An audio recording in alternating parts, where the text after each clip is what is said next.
Emma's voice broke, raw with disbelief, as she stood clutching an empty bowl in her aproned hand. "You're firing me for giving water to a dog."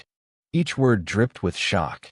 She'd just placed the bowl outside for a shivering German shepherd tethered near the cafe's front window. Her manager, Greg, didn't bother looking up from his clipboard. "This is a business, not an animal rescue," he said, his tone flat, mechanical, like he'd memorized the company handbook. "We don't cater to pets, and we don't break policy. You left mid-shift. That's abandonment." The cafe fell silent. Customers glanced over, curious.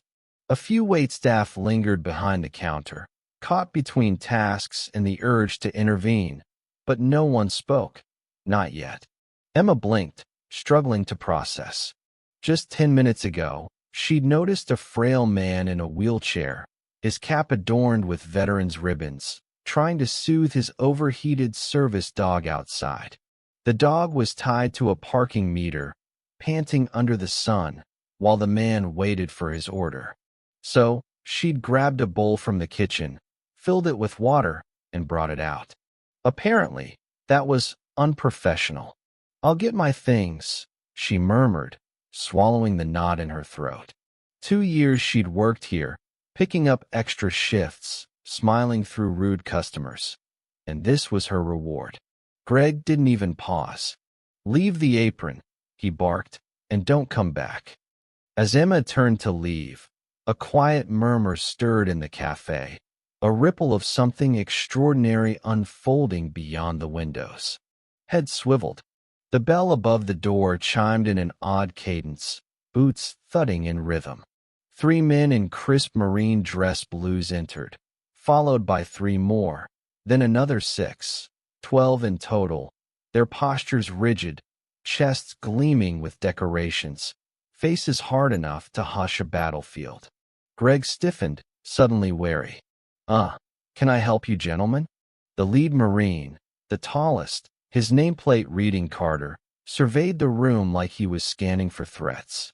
His voice was calm but icy. "We're here for Emma Thornton."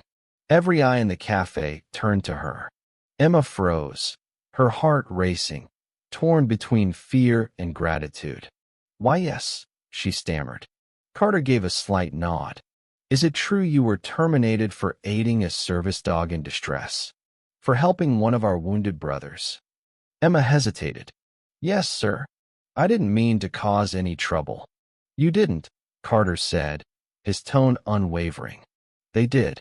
He faced Greg, who now looked like a man wishing he could vanish. "That veteran is Sergeant Michael Reed. 2 combat tours. Bronze Star. That dog, Buddy, saved him from an IED in Kandahar. He wouldn't be alive without him." Greg opened his mouth, but no words came. Emma showed them humanity. Carter continued. "Your response was to fire her." He didn't shout, didn't need to. Every word carried the weight of unshakable conviction. A customer stood, clapping once. Another joined. Within moments, the entire cafe was on its feet, applauding. Not just Emma, but the moment, the truth, the courage it took to act with kindness when no one else would. Carter reached into his jacket, producing a folded paper. He handed it to Emma. "This is a letter of recommendation, signed by our base commander.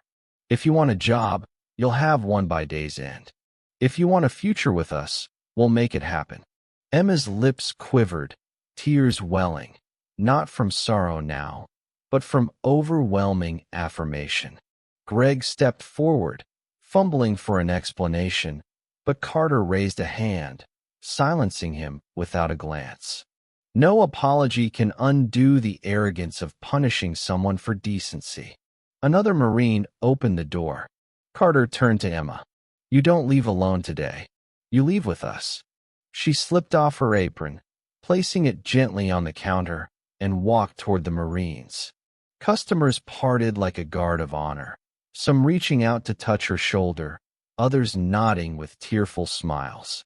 As she stepped through the door, Greg stood alone in the now quiet cafe, facing the stark reality that the person he dismissed was now the one everyone admired most.